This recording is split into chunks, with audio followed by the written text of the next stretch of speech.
Greetings, everyone. Thank you all so much for being here today. Please join in this invocation.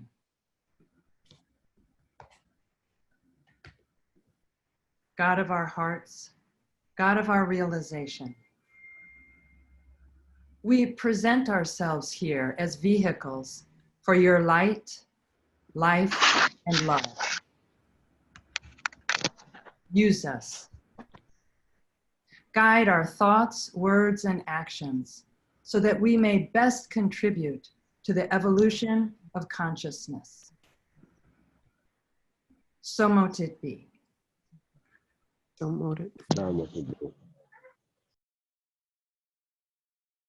On Wednesday, during our regular weekly Department of Instruction teleconference, we discussed and meditated on how we can contribute to peace, and many members shared their feelings. I feel great empathy for people who experience racial injustice, and I don't have that lived experience. I've invited Frater Julian Johnson to speak with us today. Julian is a longtime Rosicrucian and Martinist, and he is a member of our board of directors. Here is Julian Johnson. Thank you, Grandmaster, and welcome, Frater and Sorors. We've all been very much swept up, whether you're here in the United States or outside of the United States. We can see from the headlines in the social protests, turmoil, and tumult, perhaps you could say, affecting our country, United States of America. And we know that these things kind of grew out of a history. They have their special color out of a history, or their shape out of a unique history of the United States. But we know throughout the world, as various groups of humanity kind of see a certain identity for themselves, and sometimes associate certain privileges and opportunities with that they tend to suppress, squelch, perhaps the aspirations of other humans. And the United States has its own unique history of this around African Americans, slavery, et cetera. And it actually, we know, extends beyond that in our own history with the kind of elimination of the native population, the genocide, one would say, of the native population that we all, the original, the earliest inhabitants of this North American continent. So the United States has a very kind of special checkered history, you could say, and gives rise to these things. But there are two ways that I find to look at this, and in my everyday work, I should say, what I do for a living, so to speak, is centered on looking at kind of racial and social justice in the United States. And it's done through education and career. So it really is stuff every day that is a focus of my attention and interest along with my colleagues. But when I wake up in the morning, I remind myself of kind of that we live in two worlds. And as Rosicrucians, to some extent, we have the advantage of that realization. Most of humanity is only consciously aware of the immediate world presented by our five physical senses and our ruminations on it, et cetera. But when I wake up in the morning, whether it was waking up thinking about COVID-19 and what disruption that was doing to the world, or with the more recent kind of social protest around police brutality, or really more about racial discrimination that manifest through police brutality and many, many other things. I nevertheless wake up and I first kind of say before getting up, and I hate to say this, is somewhat of a condensed version of a Rosicrucian prayer, kind of greeting the morning. And in the course of being in the order, a few decades, it's kind of gotten a little bit put into my own words of sorts, but it's a reminder The first part of it is to thank the cosmic, the God of our heart, for the return of consciousness, right? Right, because we know consciousness is our tool, right? So the first part is thanking the God of our heart for the return of consciousness and for the privilege of serving one more day in the fulfillment of thy decrees or the cosmic laws.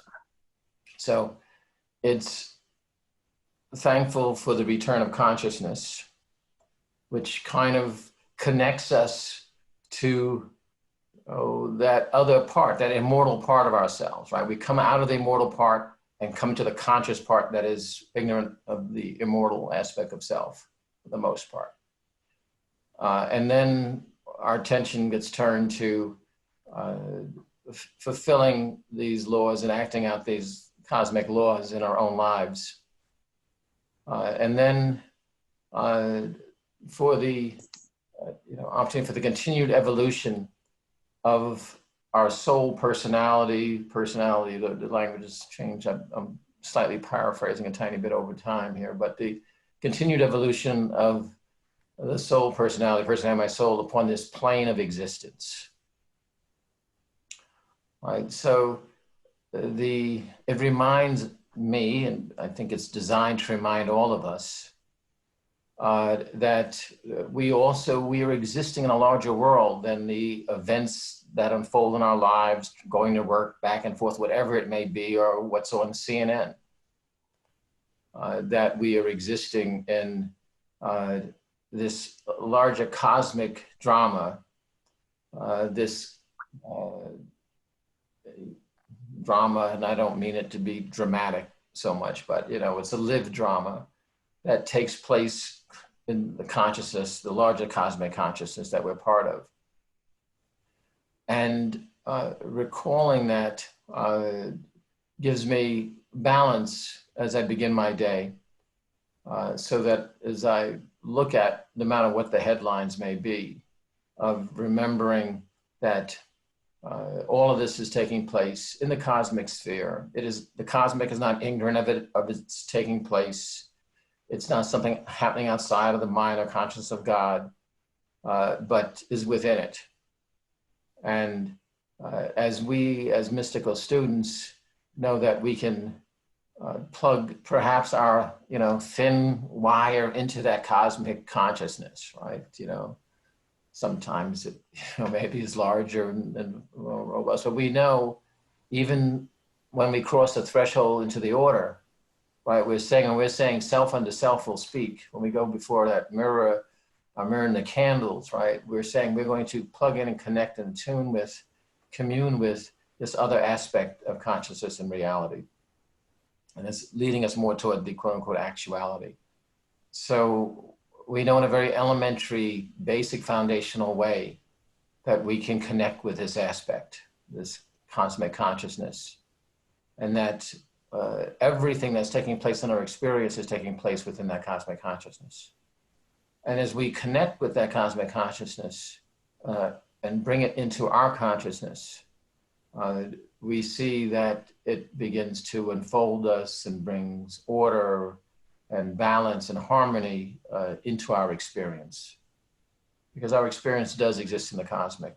And each one of us has a different experience. There are no two identical experiences of two living entities. So one of my favorite, most favorite inspirers, source of inspiration, wisdom, of course, is the mystic Louis Claude de Saint-Martin.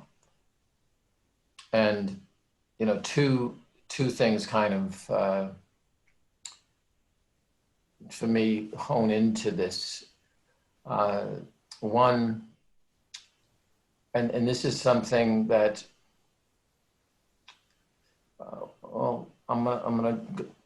here's what's going to be one of the two first. So we're reminded that all of humanity, in his words, are arrayed around the circumference of a circle. Again, meaning we all actually have different circumstances on that circumference, right? Our lives have unique circumstances, each one of our lives, and in every possible way that we can think of. And, you know, most of our thought and time as conscious human beings, most of humanity is kind of devoted to trying to get around to some other point on that circle. Right? And if you may look to your left on that circle, so to speak, and say, wow, I'm really glad, you know, it's not like that anymore. But you're looking to your right typically, or most of humanity, we're looking to our right and saying, oh, I want it to be like this, some other point on that circle.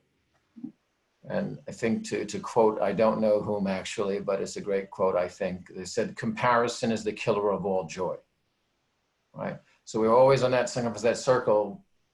And so much of human behavior and the things that we see coming out of on our screens, on our phones, it has to do with people trying to move around on that circle. And sometimes people feeling that opportunity for some person or persons to move on that circle will impede their ability to move from that circle.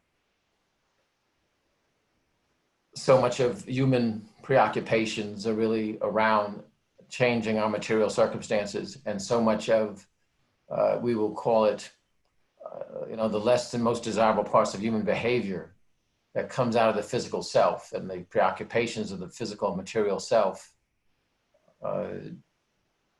is about trying to move and in some cases elbow people out of the way or block others, whatever the case may be. And there's 1,000 different small and large ways that either we do it as groups or as individuals, but so much, again, as we're socialized, as we live in a material world, and some would say an overly materialistic world, about where can we get on that circle. And most people govern their lives or evaluate their lives on what they've done on the circle. Where have they gotten to on the circle? I'm 30, am I here by now? If I'm 40, am I here by now, etc. Oh, what does that other person have?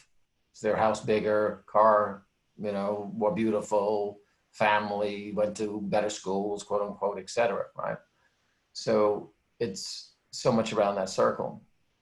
But the beauty of that inspires me so much with this quote from Samatam is that he says, all of humanity is arrayed around the circumference of a circle, but we're all equidistant from the center.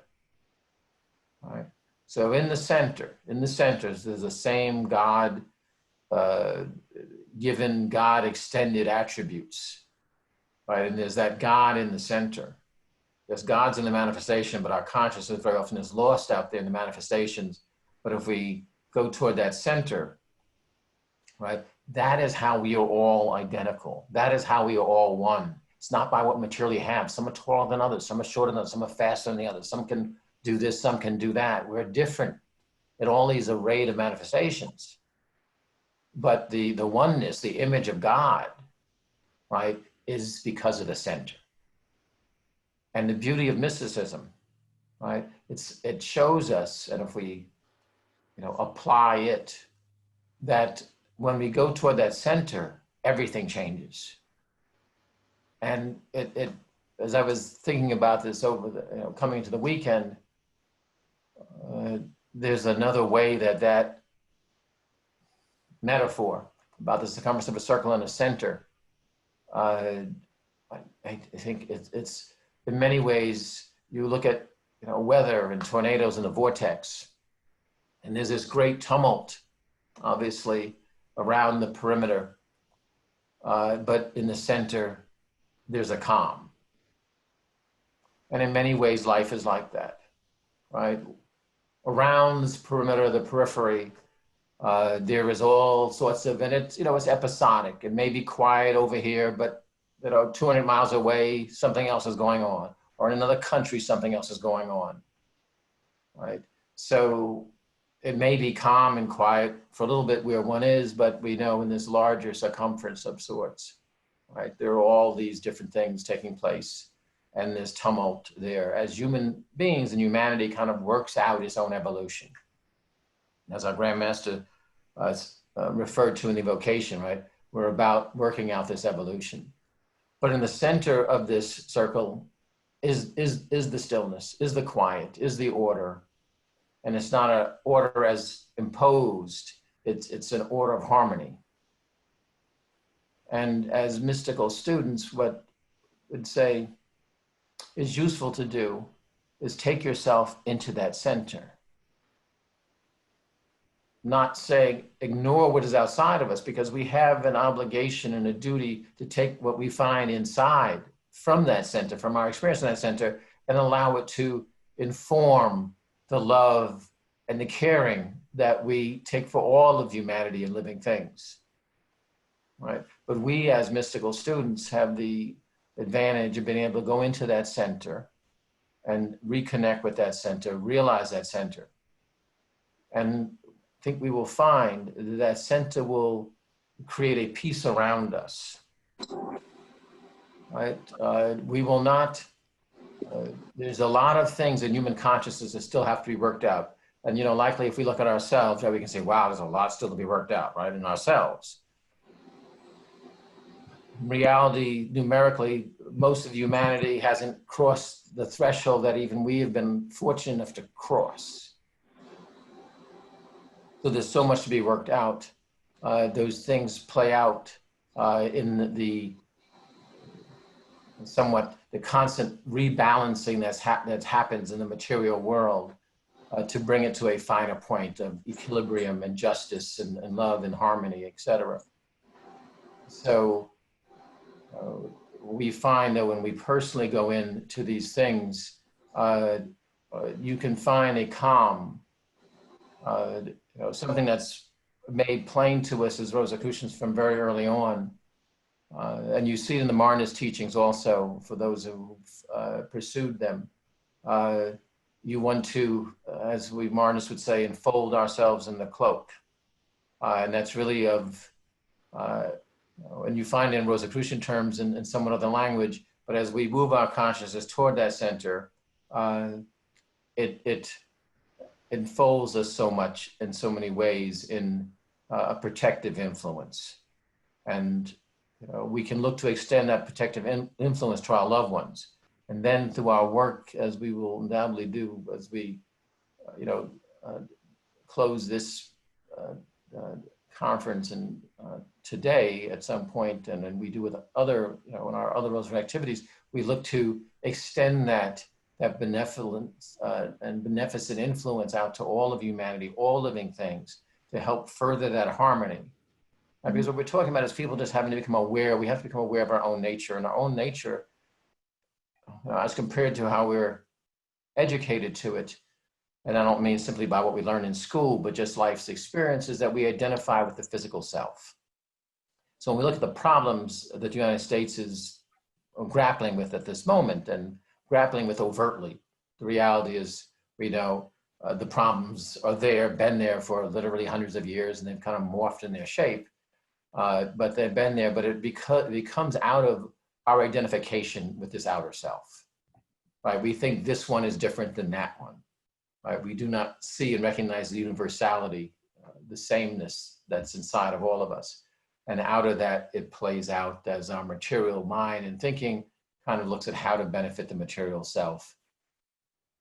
And therefore we get the, you know, the different trauma that we see in not only the United States, but around the world with different groups and different times, et cetera. So the other part, I just want to remind you, and I just say, because I think to some degree we have to come back to that center. And that center has some exposure to a different reality. The other quote of Summertime, which I think is just very germane, again, for getting our bearings, right? So that we don't get lost in the storm. He says, and this may be a tiny, I may be actually, if I can consult my iPad here just for a second, this one I think I can get this quote correct. It's a very brief quote.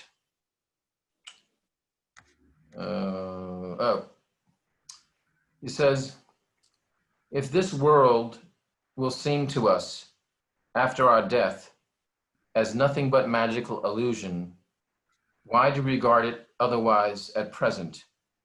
The nature of things does not change. As far as, and going to that quote, I'm really asking us to go into the deep water here, right? Because in a sense, our psychology and the nature of kind of, I'd say, our minds from a psychological point of view, that likes to hold on to what we quote unquote know, even if it's wrong, right? Even if it's wrong, it wants to hold on to what we know.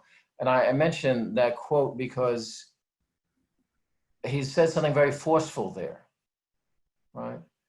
So it's kind of recognizing, again, not to be lost in the drama.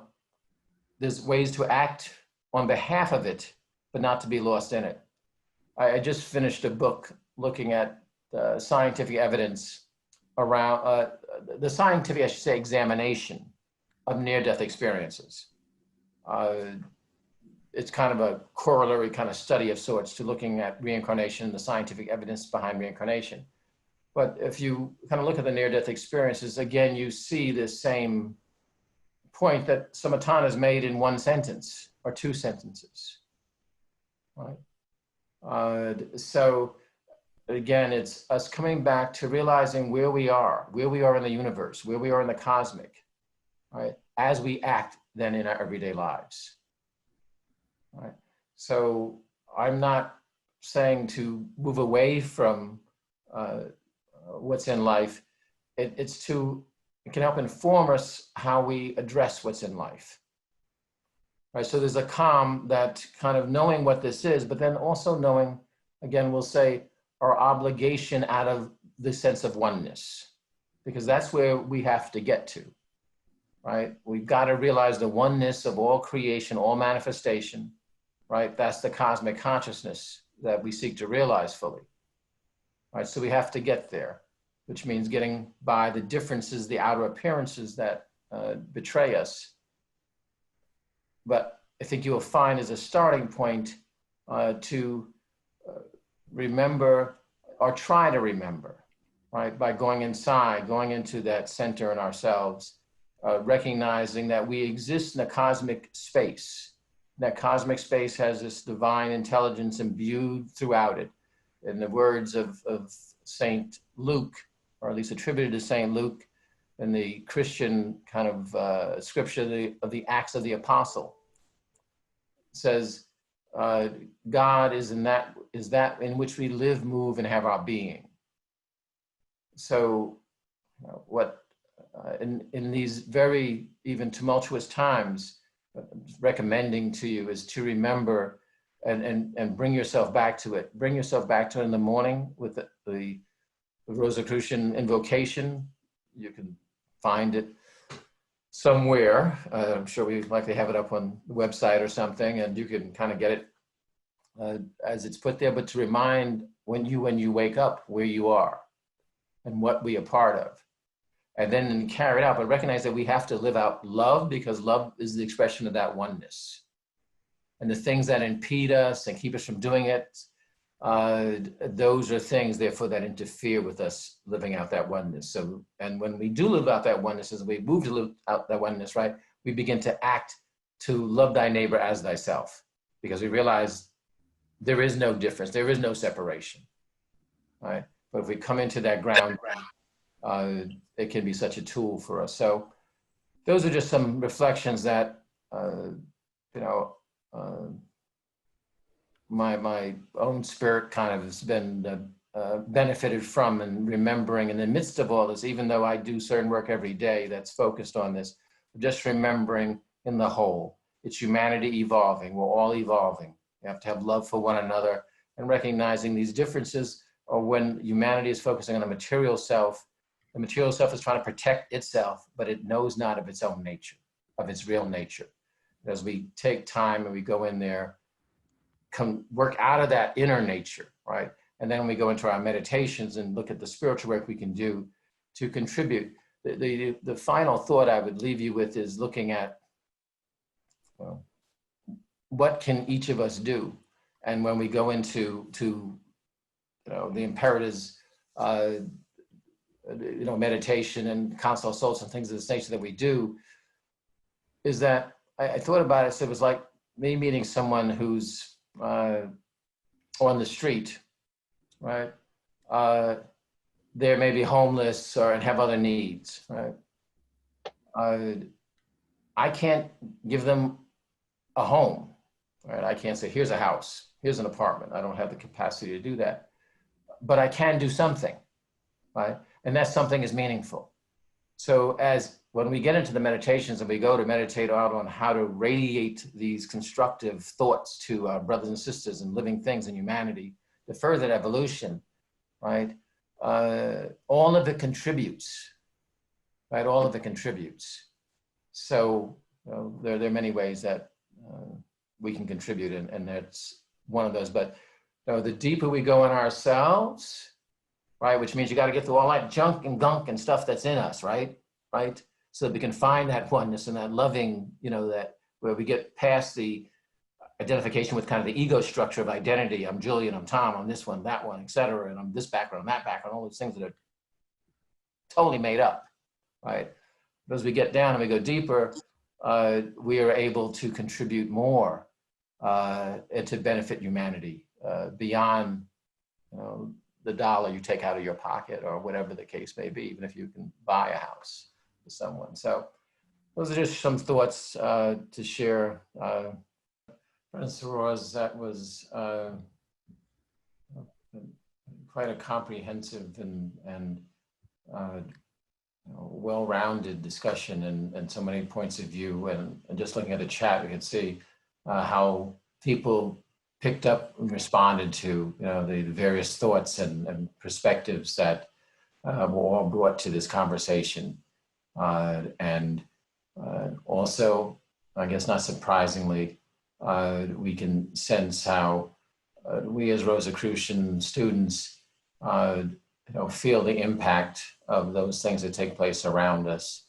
And because we care, because as the feeling of love that extends as we extend the sense of self to a larger and larger sphere of humanity and living things, we are touched by the pain of others. And as Soror said, that kind of moves us to compassion, which is, and I'm not checking my dictionary, but I loved her definition of it as where the action comes out of it. And there are different ways to act, and some people alluded to them. One thing I would mention to you that, and I guess it's back to the law of the triangle, so to speak, one's development as a Rosicrucian student or student of mysticism, however you walk that path, and the material world, those two things as they come together make for a greater ability to affect the world around you. Right, so we can affect it from using mystical tools, which we're, I think, reasonably been presented with, and those are important tools to use.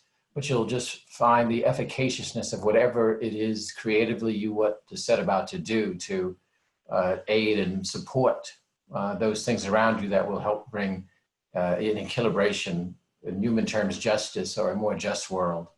And there's 1,000 different facets to that. As we kind of have different experiences, we bring different experiences, we look at the world. But as we're propelled to do that, our Rosicrucian work, as going into ourselves, it provides a leverage, so to speak, an efficaciousness that comes out of being, the more we can bring ourselves into harmony and in tune with the cosmic. We know that when we're visualizing, whether it be very literally or just conceptually, the things that are of benefit broadly, very positive things toward the whole, the cosmic supports and facilitates those things. So as we do this work, the work is not separate and apart. It just will give you more opportunity to take the empathy and turn that compassion into actions that are mindful of our responsibility, all living things. Someone, I think, said it such as that you must have a kind of compassion for one's, or love for one's oppressor, otherwise one would simply do the same thing. So it's really recognize these are our brothers and sisters, no matter what the issue might be, whether it's the racial issues in the United States or other issues, that all of humanity is part of us. And we would, even if it was our child or our brother or sister, we know we would look to simply correct their action, not to harm them or hurt them, because of that love and that oneness, right? That's your person you love. So it's how big is the sphere of love, and how does that grows and expands through the kind of work we do as Rosicrucian students. So lots of pluses as all these things come together. I'm just going to do a brief meditation, just to kind of, so if we kind of, sit comfortably in our chairs and, erect as bodies erect as much as practical. Let's take a few deep breaths. Generally holding our breath as long as comfortable, not to strain. And then let us turn our consciousness inward. And inward simply means away from the information and the stimuli coming from our 5 physical senses. Right? It's the inner world, which is the place that all of our experience exists in. So let's turn our consciousness in that direction. And let us see deep within our own being a brilliant point of light, representing that spiritual center, the divine spark that enlivens us. It's the light, the energy at the source of our being.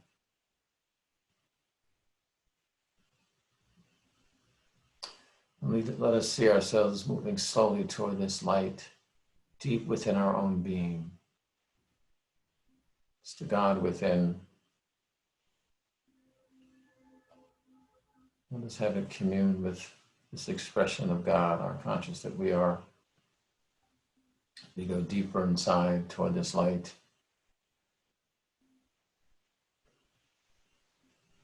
As we approach this light, let us sense its radiation, its energy, even invisibly initially, but enlivening our being,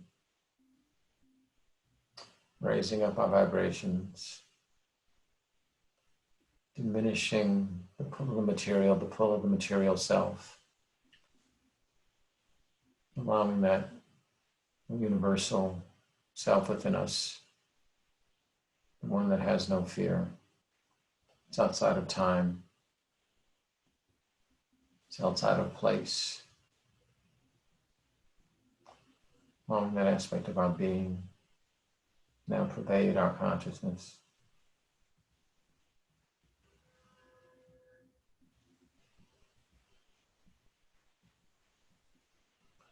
Now let us hold thoughts of love and oneness.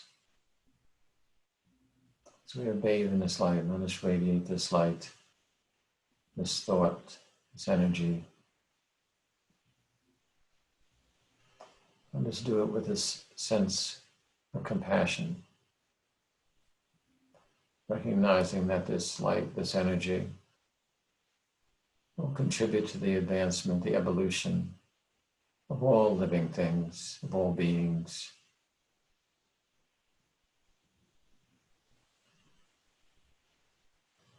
At the same time as we radiate this light, and just realize that we are ourselves, and therefore elevated by this light. It's a virtuous cycle.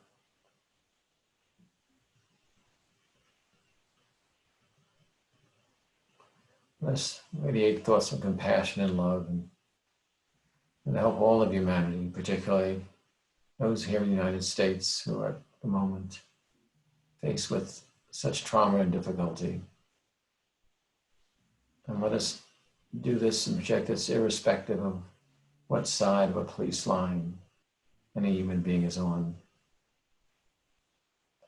Let's just radiate thoughts of love for them as our fellow human beings.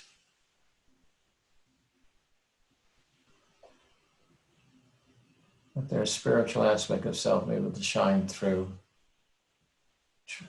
displacing fear and anger and danger. to recognize the God within.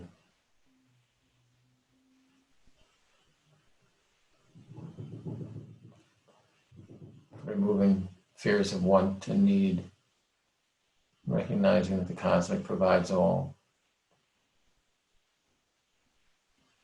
That none of us have a reason to fear.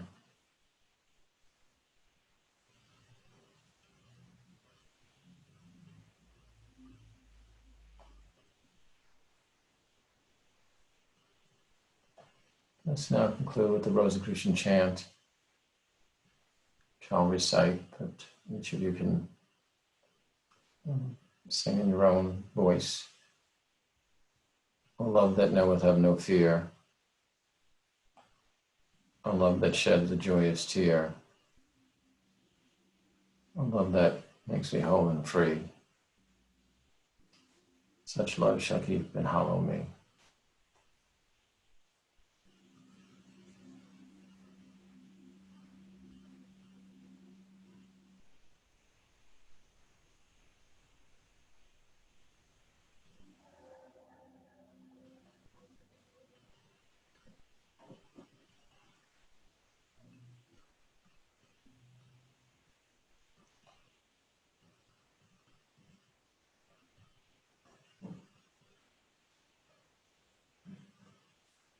So mote it be. Thank you, Fathers and Sorors. I'm sure we will come together again. Let us all continue to cultivate and help those around us to find the strength and the cosmic and divine light that's within all of us. It is every human being's inheritance